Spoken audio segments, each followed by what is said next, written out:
তাকাও আমার দিকে।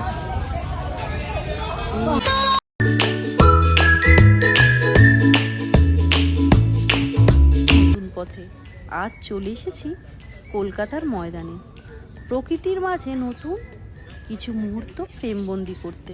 ক্যামেরার সামনে আপনারা যে কয়েক সেকেন্ডের সুন্দর মুহূর্ত দেখেন, তার পেছনে লুকিয়ে থাকে অনেক প্রস্তুতি, ধৈর্য আর অসংখ্য ছোট ছোট চেষ্টা। প্রতিটি ফ্রেম, প্রতিটি অ্যাঙ্গেল আর প্রতিটি মুভমেন্ট বারবার ঠিক করতে হয়, যাতে শেষের ফলটা সত্যি মনের মতো হয়ে ওঠে।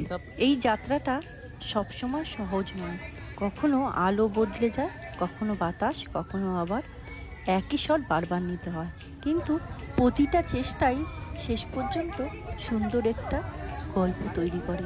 সব পরিশ্রমের শেষে যখন সেই ক্লাঙ্কিত ফ্রেমটা তৈরি হয়, তখন মনে হয় প্রতিটি মুহূর্তই সার্থক ছিল। কেমন লাগলো আজকের গল্প একটু জানাবে।